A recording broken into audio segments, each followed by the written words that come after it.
자, 하나님의 말씀 보시겠습니다.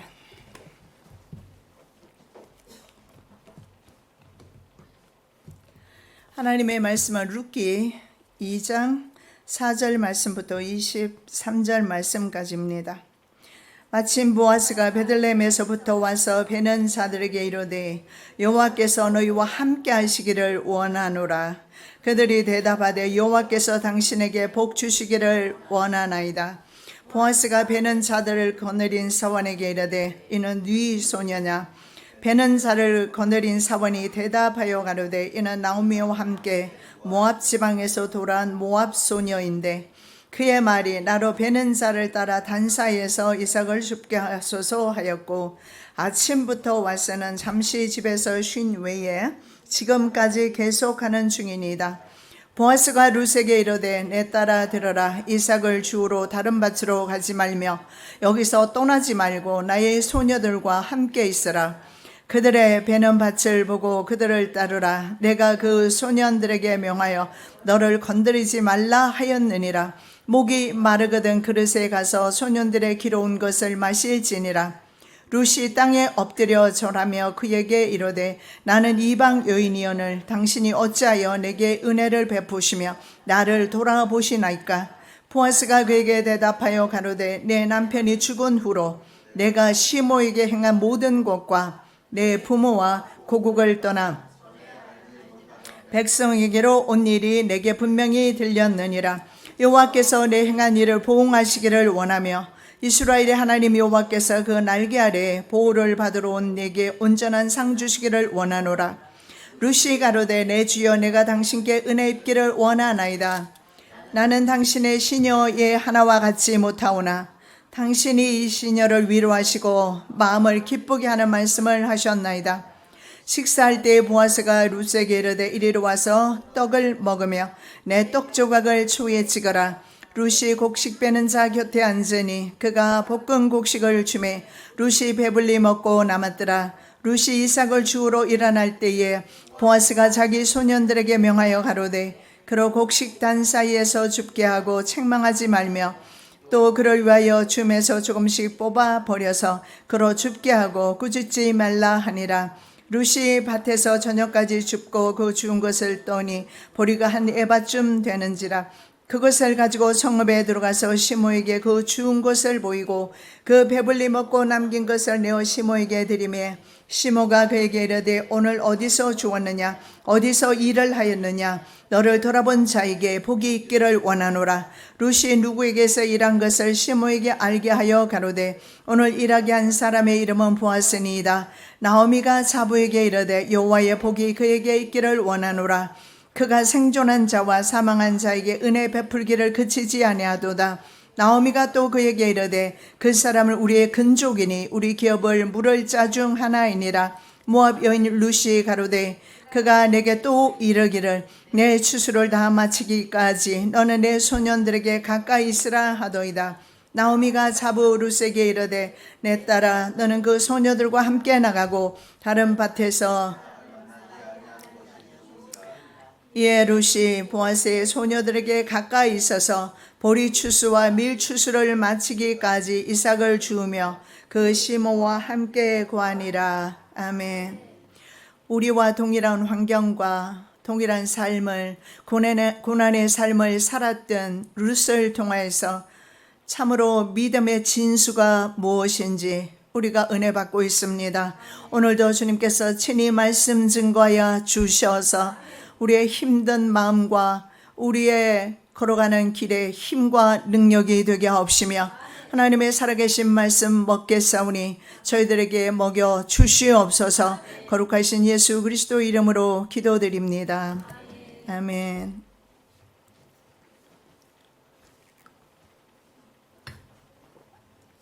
제목의 말씀은 선과 성실로 식물 삼은 사람들의 행복에 대해서 살펴보겠습니다. 보아스는 선한 주인의 본보기임을 보여주고 있습니다. 드디어 하나님께서 하나님만을 붙잡고 있는 룻을 위하여 보아스라는 멋진 남성을 등장시키고 있습니다. 우리가 고난의 과정 속에는 하나님의 일하심을 느낄 수 없을 때가 종종 있습니다. 그러나 하나님께서는 하나님의 시간대에 일하심을 보게 되는데, 보아스는 참으로 모든 여자가 흠모할 만한 그런 자격 조건을 갖추고 있어요. 돈도 있고 명예도 있고 권력도 있고, 그리고 성품도 좋고 인격도 좋고, 그런 한 남자가 등장하게 됩니다. 그러면 뭐 끝난 것 아닙니까? 앞으로의 루스의 삶은 그야말로 탄탄대로인 줄 믿습니다. 자, 보아스는 선한 주인의 본보기를 보여주고 있습니다. 보아스가 등장하면서 자신의 종들과 이방 여인을 어떻게 대하는지 바로 그 태도에서 그의 인격과 신앙을 볼 수가 있는데, 성경은 그가 부자였다라고 말합니다. 그리고 동시에 힘이 있는 유력한 사람이었다라는 것을 통해서 룻의 남은 생에는 이제 염려 없다라는 그런 암시를 주고 있습니다. 자, 보아스는 추수기에 매우 바쁜 때를 보내고 있습니다. 재산이 많으면 먹는 자도 많고 일이 많기 때문에 그렇습니다. 전도서 5장 11절입니다. 재산이 더하며 먹는 자도 더하나니 그 소유주가 눈으로 보는 외에 무엇이 유익하랴. 그래서 아마 보아스는 추수하는 밭으로 와야 했을 겁니다. 매일 오지는 않았을 텐데 룻이 왔을 때 그의 발걸음을 옮겨주신 분이 하나님이 아닐까요? 때로는 원수는 외나무 다리에서도 만나는데 말입니다. 이렇게 복 있는 멋있는 남편을 만나게 하시는 분은 바로 하나님이신 것, 하나님이십니다. 자, 보아스에게는 고용된 사람들을 감독하는 사원이 있었습니다. 그러나 이 일의 진행을 살펴보기 위해서, 아니면 더위에 노역하고 있는 종들을 격려하기 위해서 어쩌면 추수하는 곳으로 왔을 겁니다. 곡식을 베는 자들은 보아스를 선한 주인으로 대합니다. 보아스 역시 그들에게 선한 종으로 대합니다. 선한 주인과 선한 종에 대한 이야기를 하고 있습니다. 마침 보아스가 베들레헴에서부터 와서 베는 자들에게 이르되 여호와께서 너희와 함께 하시기를 원하노라. 그들이 대답하되 여호와께서 당신에게 복 주시기를 원하나이다. 참으로 아름다운 모습을 볼 수 있습니다. 서로 축복하는 모습 말입니다. 학대하거나 종들을 그렇게 하지 않는 주인의 모습, 그래서 주인에게 복 빌어주는 종들의 모습을 볼 수가 있습니다. 자, 보아스는 하나님께서 그들과 함께 하실 것에 대한 축복을 빌어주고 있습니다. 성경에서 말입니다. 가장 많이 하신 약속이 있어요. 그것이 바로 내가 너희와 함께 할 것이다. 우리가 어떤 삶의 환경 속에 있든지 약속해 주시는 것은 내가 너희와 항상 함께 하실 것이다. 그래서 그분의 이름이 바로 임마누엘입니다. 자, 금송아지 우상 숭배했을 때 출애굽기 32장의 말씀에 보면 그때 하나님께서는 이스라엘 백성을 떠날 것을 말씀하고 있습니다. 우상 숭배로 범죄했을 때 하나님께서 우리를 떠난다는 사실을 알 수가 있습니다. 그리고 모세가 하나님 앞에 간구합니다. 떠나지 말 것을 간구하며 기도했을 때 하나님께서 다시 돌아오시는 모습이 출애굽기 33장 말씀에 나와 있습니다. 나는 너희와 함께 올라가지 아니하리니 내가 친히 가리라. 33장 3절과 14절 말씀에 하나님께서 나는 너희들과 함께 가지 않을 것이다. 어쩌면 이것이 가장 큰 재앙이 아닐까 생각합니다. 하나님께서 함께 가실 때 우리의 걸어가는 걸음이 위태하지 않고 위험하지 않고, 위태한 길 위험한 길을 면하게 해주시고 보호하시는 분이 바로 하나님이심을 우리가 알 수 있는데, 올라가지 않겠다 이렇게 말합니다. 그러나 이어서 기도할 때 하나님은 내가 함께 갈 것이라, 함께 갈 것을 약속해 주고 있습니다. 자, 여호수아가 이제 위대한 모세 종이 죽고 나서, 위대한 하나님의 종 모세가 죽고 나서 이제 여호수아는 상대적으로 모세의 종 사환이었습니다. 그런데 상대적으로 얼마나 모세가 죽었을 때 마음이 약해졌을까요? 근데 계속 여호수아 1장의 말씀에 보면 하나님께서는 담대하라, 담대하라. 내가 너와 함께 할 것이다. 담대하라. 이렇게 말합니다. 지금의 눈으로 볼 때는 나를 피곤케 하는 일들이지만 그러나 하나님과 함께 하실 때는 나중에 결과는 아름다운 결과를 우리가 맞게 될 것입니다. 그래서 하나님 동행 없이 홀로 걷는 인생은 참으로 힘든 인생, 불쌍한 사람인데 마태복음 28장 2절에 또 보면 부활하신 예수님께서 이렇게 말씀합니다. 제자들에게 내가 너희와 항상 함께 있을 것이다. 약속해 주십니다. 자, 우리는 하나님께 용서받은 죄인으로 다른 사람에게도 은혜를 베푸는 것이 마땅합니다. 그래서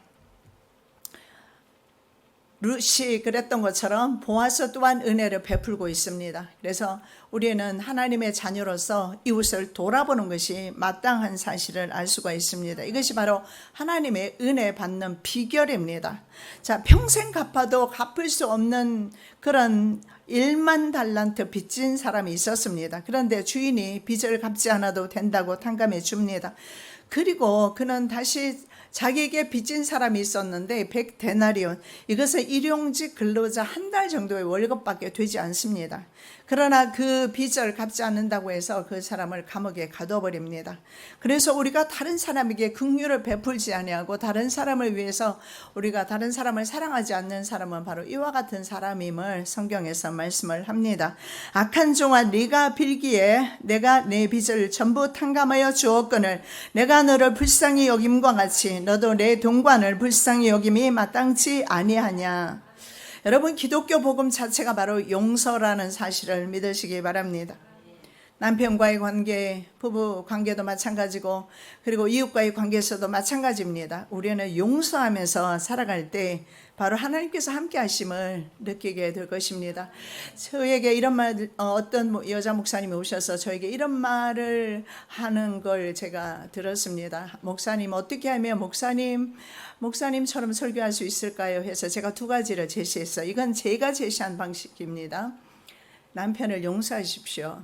왜냐하면 그 남편이 바람을 피웠고 그리고 다행히 사업장이 다 아내 이름으로 되어 있었고 그래서 자식과 함께 그 남편을 아무것도 가지지 못한 채 내어 쫓았다라고 합니다. 그래서 제가 그렇게 권했습니다. 그 남편에게 재산을 주라고, 재산을 나눠주고 그리고 그 남편을 용서하라고. 목회자라면 용서할 수 있어야 된다.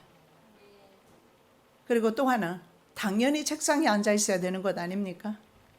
책상에 앉아서 책을 읽어야 하는 것이 아닙니까?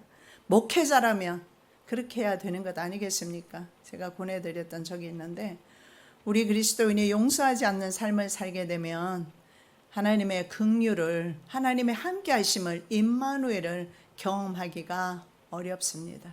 정말 용서라는 것은 우리 그리스도인들이 반드시 해야 되는 부분인 것 같습니다. 그렇게 할 때 임마누엘의 하나님을 우리가 경험하면서 살아갈 줄 믿습니다. 자, 혈연 관계로 맺어진 고대 가족 관계에서 서로 언약적 책임이 있습니다. 나오미에게는 남편 계통으로 언약적 형제가 있습니다. 그 언약적 형제를 고엘림 혹은 메윷다라고 했습니다. 고엘림. 그래서 이것을 고엘 제도라고 합니다.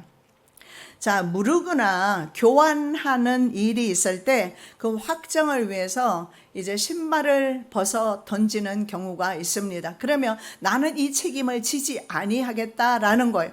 그러면 나오미 쪽으로 가장 가까운 사람이 보아스가 아니고 딴 사람이 사실은 있었습니다. 근데 이 사람은 신을 벗겨온 사람이에요. 자기 스스로 신을 벗어서 던지게 되면서 내가 그 형제의 의무를 하지 않겠습니다. 이유는 단 하나입니다. 자기 경제에 어려움이 올까 해서, 손해가 올까 해서. 왜냐하면 자기 이름으로 자녀를 낳아도 대를 잇지 못하기 때문에 그렇습니다. 엘리멜렉의 가문의 자녀가 되고 엘리멜렉의 바로 재산이 되기 때문에 자기가 그냥 사주는 것 뿐입니다. 남의 땅이 되었다면 그 땅을 사주는 것 뿐입니다. 그래서 형제의 의무를 이 사람은 버리지요. 그런데 보아스는 그 다음에 가까운 근족이었어요. 그 책임을 감당하게 됩니다. 이 근족의 책임을 감당하는 것이 얼마나 중요한지 알 수가 없습니다. 그 근족의 책임을 감당하지 않았다면 우리 우리는 아무도 구원받지 못합니다.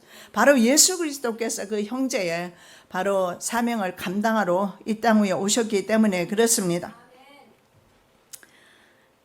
자, 예수님은 이 땅에 바로 가난하고 병들고 소외된 자들을 위해서 오셨습니다. 그래서 별명이 세리와 창기의 친구였습니다.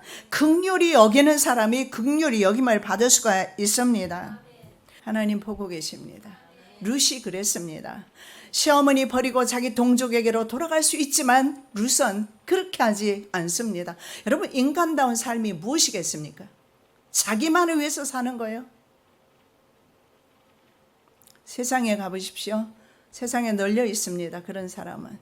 우리 성도는 그렇게 살아서는 안 된다라고 성경은 말씀하고 있습니다. 그리스도인은요, 인류 공동체는 물론이거니와 굶주린 자들 돌봐야 하는 책임이 있습니다. 그것이 바로 사람의 도리입니다. 외로운 노인들과 깊은 절망 속에 빠진 사람들을 볼 수 있는 눈이 열려야 합니다. 이런 눈이 열리지 아니하니까 우리는 보지를 못하는 거예요.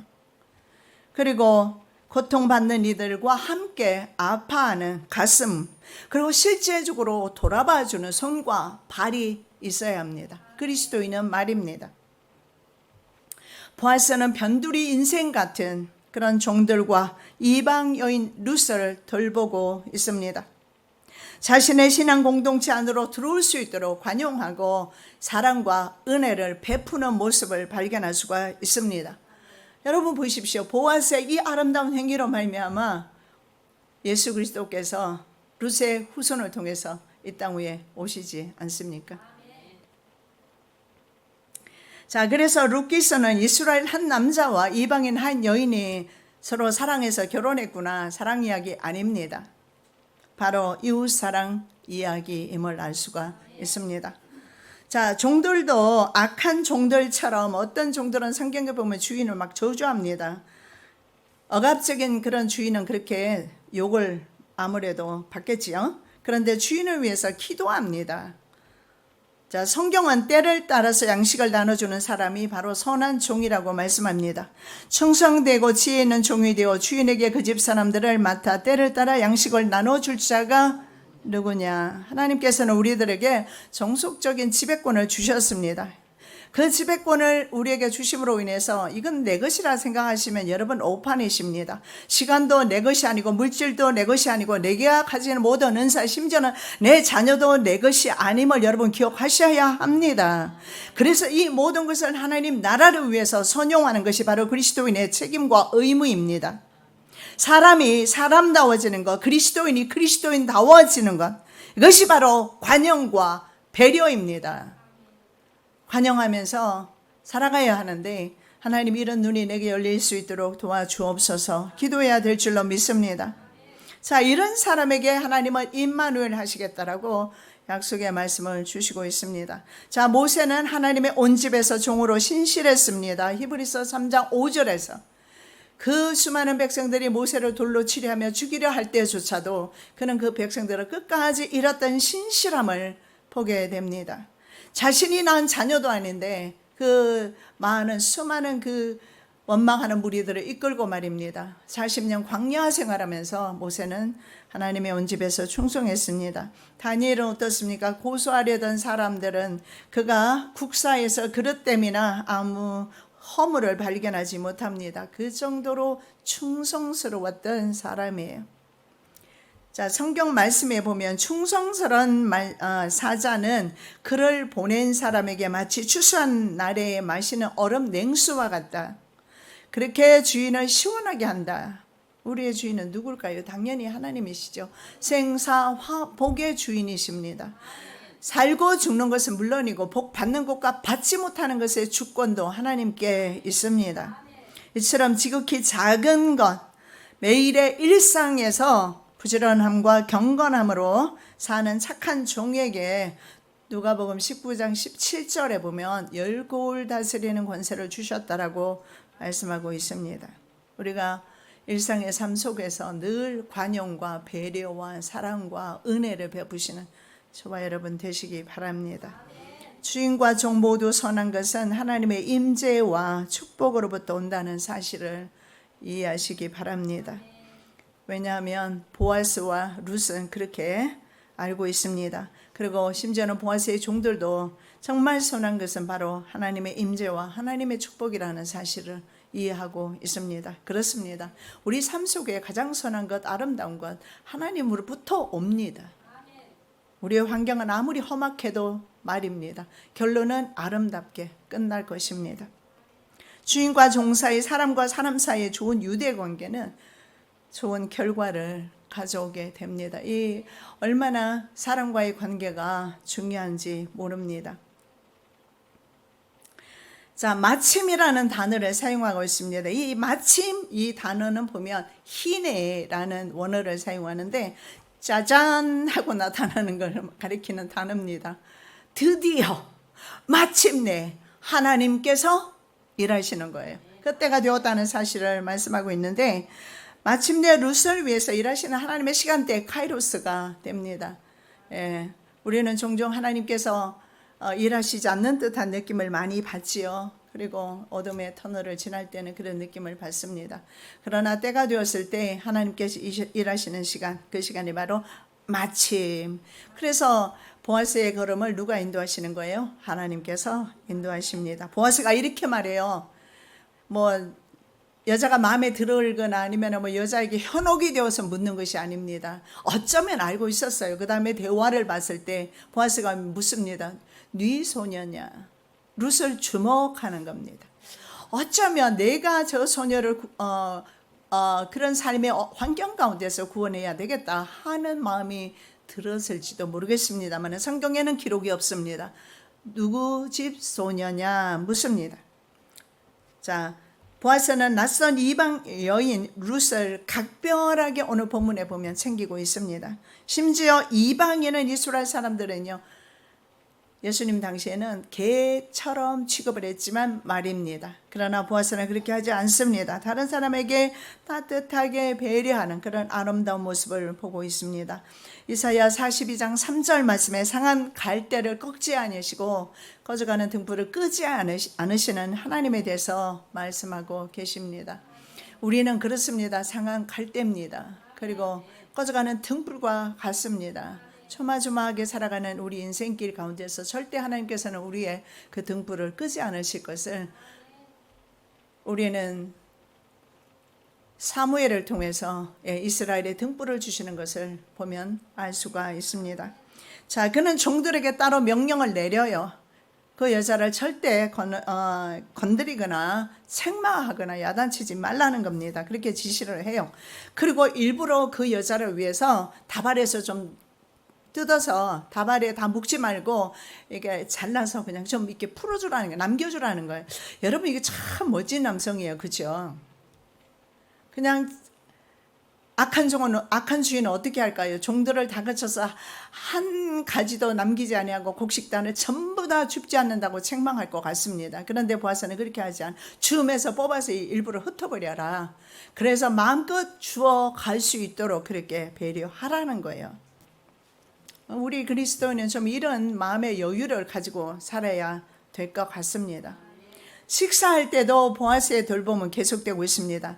떡을 초에 찍어 먹으면 더 맛이 있습니다. 그래서 찍어 먹을 수 있도록 배려했습니다. 욕심 많은 나발은 어떻게 합니까? 다윗이 도움을 요청했을 때 그가 누구간데 주인에게 도망친 종이 아니냐 그러면서 자기 혼자 자취하면서 먹고 있다가 죽게 되지요. 나발과 아주 다른 모습을 보여주고 있습니다. 그리고 볶음곡식을 주는데 이것은 바로 야영 식량이었습니다. 다윗이 형제들에게 전쟁터에 있는 형제들에게 가져다 준 것이 바로 볶음곡식이고 아비가일이 이 볶음곡식을 누구에게 갖다 줍니까? 다윗과 소년들에게 갖다 주고 왕비가 돼요. 여러분 이게 아무것도 아닌 것 같은데 볶음국식이 아무것도 아닌데 그거 갖다 주고 왕비가 됐어요. 성경에 나와 있잖아요. 다윗은 그 당시에는 왕은 아니지만 나중에는 왕이 되지 않습니까? 통일 왕국을 건설하게 되는 위대한 왕입니다. 이기주의와 자기 욕심과 집착에 붙들려서 조금 더 주위를 돌아보지 않는 현대인들에게 주는 교훈이 아닌가, 그런 생각이 듭니다. 오늘 설교 들으시면서 여러분 조금이라도 내가 그렇게 살고 있다라는 생각이 드시면 내일부터는 조금 한 걸음만 뒤로 물러나서 한번 주변을 살피면서 좀 살아가시면 어떨까요? 그러면 훨씬 내 마음에 평강이 올 겁니다. 여유가 있게 될 것입니다. 룻은 자신에게 과분한 처사를 하는 보아스에게 너무 놀랍니다. 너무 감사해요. 그래서 엎드려 절하게 돼요. 사실 보아스의 이런 관대함은 룻의 관대함의 반응이라는 사실을 아셔야 합니다. 룻이 그러했기 때문에 보아스 또한 그를 눈여겨보고 있다는 사실을 알 수가 있습니다. 보아스는 룻이 남편이 죽은 후에 동족에게로 돌아가지 아니하고 시어머니에게 어떻게 행했는가 기억을 하는 거예요. 우리 자매님 가운데도 또 우리 참 감당하기 어려운 시어머니 모시고 지금 살아가고 있잖아요. 끝까지 인내하시면서 한번 주님의 도우심을 바라면서 가보시기 바랍니다. 그 사람을 보면 참으로 소망이 없을지 몰라요. 그러나 그 사람이 아니고요, 우리는 그 사람을 변화시킬 하나님을 바라보는 겁니다. 그렇게 하나님을 바라보면서 우리가 환경을 이기는 것입니다. 시어머니에 대한 그 헌신을 보아스는 들었습니다. 그래서 그 룻의 그런 배려와 사랑에 반응해서 나오미 또한 이 가정의 구원자로서 하나님께서 사용하고 계십니다. 자, 보아스는 이렇게 말합니다. 이스라엘의 하나님께서 룻의 행한 일에 보응하시고 그 날개 아래 보호하심을 받으러 온 그녀에게 온전한 상 주실 것을 말씀하고 있습니다. 12절에 보면, 그런데 보십시오. 그 상은 어떻게 주어집니까? 사실 자기를 통해서 성취가 돼요. 그런데 그는 하나님 앞에 그 기도를 드립니다. 이 아름다운 소녀에게 하나님께서 하나님의 날개 아래 하나님의 도우심을 구하고 하나님 앞에 나온 이 소녀에게, 이 딸에게 하나님께서 긍휼을 베풀어 주시라고 기도합니다. 저가 너를 그 깃으로 덮으시리니 내가 그 날개 아래 피하리로다. 그의 진실함은 방패와 손방패가 되나니. 그래서 룻기는 참된 피난처가 여호와 하나님임을 선포하고 있습니다. 이것은 룻의 이야기도 아니고 나오미의 이야기도 아니고 이것은 바로 나의 이야기입니다. 나의 참된 피난처는 누구일까요? 바로 여호와 하나님이시라는 것을 말씀하고 있습니다. 그러면 여호와 하나님께 피했을 때 하나님은 어떻게 우리를 대하시는가 말씀하는 책입니다.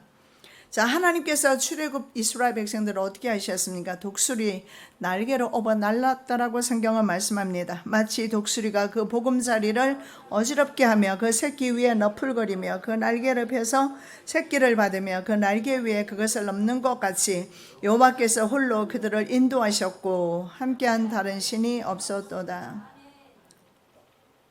독수리의 날개에 퍼득이면서 새끼를 보호하는 것처럼 그렇게 하나님께서는 그 독수리의 날개 위에 업어서 아무도 근접하지 못하도록 그 독수리의 날개로 이스라엘 백성을 인도하셨습니다. 그래서 40년 그 크고 두려운 광야를 통과하면서 불뱀도 많았고, 물론 불순종한 사람은 불뱀에 물렸습니다. 불뱀도 많았고 외적도 많았지만 이스라엘은 진멸당하지 않았고 끝내 가나안 땅에 들어간 사실을 우리는 알고 있습니다. 하나님의 사랑은 승리하십니다. 우리가 하나님을 사랑한 것이 아니고 하나님이 나를 사랑하기 때문에 그 사랑은 실패함이 없기 때문입니다. 종들도 룻에 대해서 호의적이에요. 왜냐하면 보아스가 그렇게 하니까 종들도 룻에 대해서 굉장히 호의적입니다. 자, 룻이 어머니에게 바로 은혜를 베풀었다라고 성경에서 말하는데, 그래서 이 주제 가운데 하나가 바로 은혜입니다. 헤세드 많이 들어보셨을 겁니다. 바로 어머니에게 헤세드, 죽은 바로 시집의 그런 헤세드, 남편도 없는 그 시집에 대한 의무와 책임을 감당할 필요는 없었습니다. 그러나 룻은 그렇게 합니다. 결국은 주변 환경과 사람들의 내게 대한 태도는요, 결국은 자기 자신의 태도에 달려 있습니다. 내가 어떻게 이웃을 배려하는가, 다른 사람과 어떻게 공동체 생활을 하는가에 따라서 존귀하게 되기도 하고 멸시당하기도 한다라는 겁니다. 결국은 자신의 몫입니다. 그리스도인은 세상에 대한 빛의 사명이 있습니다. 책임과 의무를 감당해야 합니다. 그것이 바로 헤세드입니다. 다른 사람에게 은혜를 베푸는 것입니다. 하나님께 인정받는 사람, 사람들에게도 인정받을 줄 믿습니다. 자, 룻은 성실로 하루의 일과를 마칩니다. 이제 보아스에서 룻으로 한번 넘어가 보겠습니다. 룻은 한번 보십시오. 한낮의 도비 속에서도 잠시 오두막에서 쉰 외에는 전혀 시간을 허비하지 않고 이삭을 주었습니다. 혹시 그런 생각 해보았을까요, 룻이? 내가 고국에 있었다면 지금 친정 어머니 아래서 내가 사랑과 보호를 받으면서 음식 줍기 위해서 이렇게 이 땡볕에 노동하지 않을 텐데, 그런 생각했을까요? 저는 안 했을 거라고 생각해요. 이미 어머니를 따르기로 시작했을 때 어머니가 죽는 그곳에 나도 죽겠습니다 결단했기 때문에 그렇습니다. 우리는 하나님 나라를 향해서 가고 있고, 그리고 하나님께 선택받은 사람으로서 우리는 결단하고 하나님을 따르고 있습니다. 후회하지 마시고 돌아보지 마시고 곁길 가지 마시고 저 천성을 향해서 함께 달려가시기 바랍니다. 하루 종일 열심히 일합니다. 저녁이 되자 곧바로 이제는 또 시어머니가 먹을 것이 없으니까 어머니에게 돌아옵니다. 보리를 주어서 떨어봤는데 하루 종일 주어봤지만 약 30리터 정도 돼요. 한 에바가. 그렇게 지금은 한 에바 30리터 가지고 왔어요. 그리고 실제로는 남의 밭에 가서 줍고 있습니다. 종보다도 어쩌면 못한 신세, 거지와 같은 신세로 줍고 있지만 여러분, 우리는 결과를 알잖아요. 어떻게 됩니까? 그 밭의 주인이 되잖아요. 자기가 주인이 되지 않습니까? 왜 해피엔딩만 생각하면서 우리는 하나님께 순종하지 않는지 모르겠어요. 우리는 좋은 것만 바라면서 복받기를 원하면서 하나님 앞에 순종하지 않냐고, 이웃 사람에게 헤세드, 은혜를 베풀지 않고. 여러분, 우리 그리스도인은요, 이웃에게 은혜 베푸는 거 정말 중요합니다. 자기 자신은 희생하더라도 어머니를 위해서 열심히 노력하는 아름다운 한 여인을 우리는 보고 있습니다. 룻은 지금만 추수한 것이 아니에요. 보리 추수가 시작되고 이어서 밀 추수가 시작되었는데, 그때까지 성경에는 짧게 나와 있지만 그러나 기간이 어느 정도 있었을 겁니다. 그래서 밀 추수기에도 성실함으로 일했고, 그리고 자신과 어머니를 위해서 겨울 양식을 준비합니다. 룻은요, 힘써 일하면서 요행을 바라지 않았어요. 불로소득을 바라지 않았습니다. 그리스도인들이 로또 사시고 하는 것은 조금 너무 불로소득을 바라는 것이 아닐까요? 평생 번개 한 번 맞을 확률보다 낮은 것이 로또인데 복권 사서 요행을 바라는 대신에 차라리 하나님 앞에 하루하루를 성실과 믿음과 배려와 사랑으로 살아가시면 어떨까요? 하나님께서 인정하시고 사업에 복을 주시고 자다손손 복을 주시고 손으로 수고하는 모든 것 위에 복을 주실 줄로 믿습니다. 심지어는 개미조차도 부지런함을 보입니다. 여름에는 쉬지 아니하고 먹을 양식을 준비합니다. 게으른 자여 개미에게로 가서 그 하는 것을 보고 지혜를 얻으라. 개미는 두령도 없고 간역자도 없고 주권자도 없어되 먹을 것을 여름 동안에 예비하며 추수 때에 양식을 모으느니라. 자, 보아스의 배려로 룻은 보아스의 소녀들과 가까이 있으면서 일했습니다. 그러면 소녀들과 함께 일했기 때문에 친분이 생겼을 겁니다. 어쩌면 룻도 그러지 않았을까요? 친구들과 함께 좀 어울리고 싶기도 하고, 아직 젊었는데 그런데도 성실한 모습을 여기에도 드러나요. 어머니가 배고프시겠다. 어머니가 하루 종일 나를 기다리고 있겠다. 어머니에게로 곧바로 돌아가는 그 아름다운 모습을 발견합니다. 그래서 그들과 어울리거나 아니면 밤에 즐기는 일을 마음에 두지 않았습니다. 오직 양식을 마련하는 것 외에는 마음을 두지 않은 것을 보게 됩니다. 결국은 존귀하게 되는 것은 스스로의 행위에, 자신의 행위에 달려있음을 알게 됩니다. 자, 성경의 말씀에 현숙한 여인은 능력과 존귀로 옷을 입는다. 능력은 strength로 나와요. strength는 힘이라는 뜻입니다.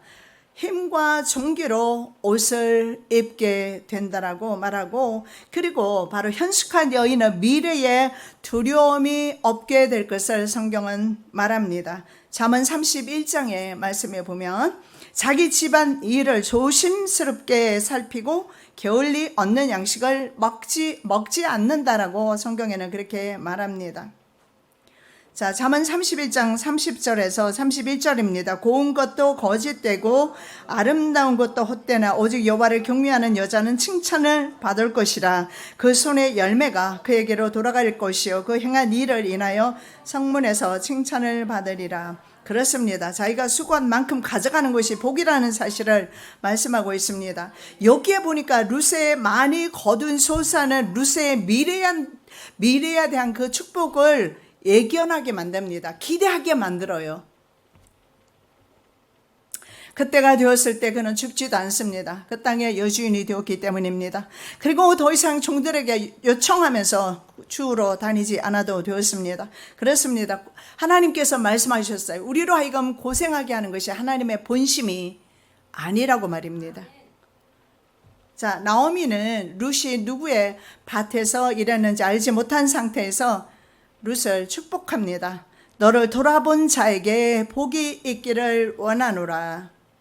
20절, 그가 은혜 베풀기를 그치지 아니하도다. 여기 은혜가 나오죠. 헤세드입니다. 자, 이 헤세드라는 단어, 은혜라는 단어는 말입니다. 받을 자격 없는 사람에게 조건 없이 주어지는 것을 은혜라고 합니다. 하나님께서 우리를 사랑하시고 구원하신 것이 바로 은혜입니다.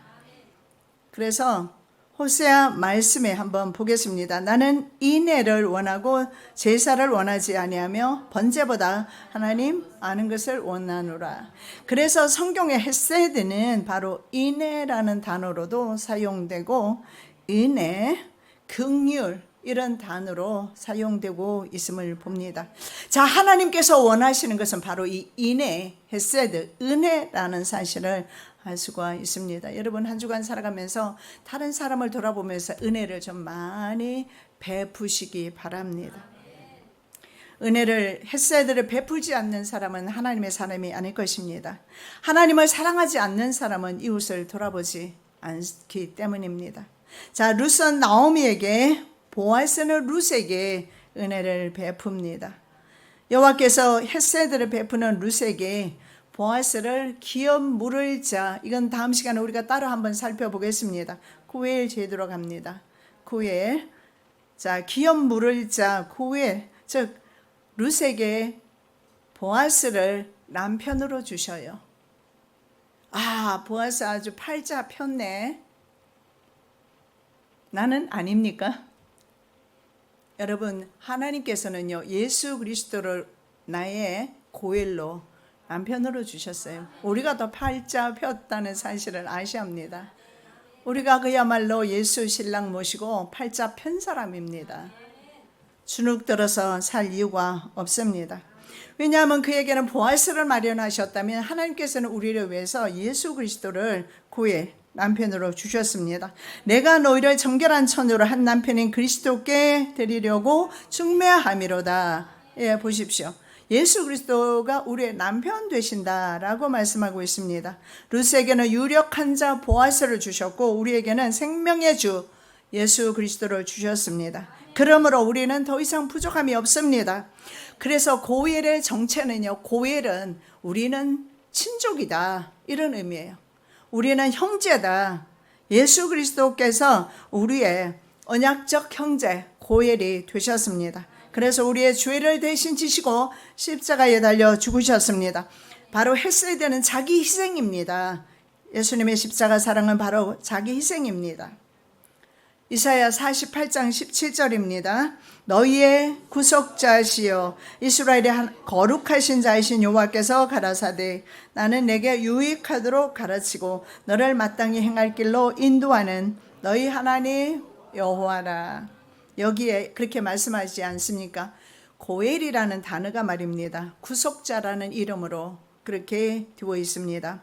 그래서 예수님이라는 이름이 바로 세이비올인데 세이비올은 구원자라는 뜻입니다. 구속자라는 뜻입니다. 예수 이름이 바로 고엘이라는 의미입니다. 구원자라는 의미입니다. 그래서 진정한 고엘은 진정한 내 친척은 누굴까요? 바로 예수님이시다. 진정한 나의 가까운 친족은 바로 하나님이시다. 예, 옆에 있는 남편 더 가까운 걸로 생각하지 마시고 아내가 더 가깝다고 생각하지 마시고 남편과 아내가 아무리 사랑해도 우리 젊은 부부는 참 깨알이 쏟아지는 것 같아. 깨가 쏟아지는 것 같아. 예, 그렇게 사랑하지만 그러나 영혼까지 구원해 주시는 고일은 예수 그리스도이십니다. 예, 그렇습니다. 예수님과 우리는 바로 친족입니다. 그래서 예수님의 무조건 사랑받은 저와 여러분 이웃을 향해서 그 사랑을 나누시는 한 주간 되시기 바랍니다. 살아계신 아버지 하나님 참으로 감사합니다. 너희의 구속자시라고 말씀합니다. 너희의 고엘이라고 너희의 형제라고 그렇게 말씀합니다. 아버지 우리를 대신해서 십자가를 지셨습니다. 그분이야말로 우리의 진짜 고엘이십니다. 그분 예수님을 우리의 남편으로 맞았으니 우리의 삶의 환경 가운데서 고민하지 않게 도와주시고 남편에게 모두 맡기는 믿음이 되게 하여 주시옵소서. 거룩하신 예수 그리스도 이름으로 기도드립니다.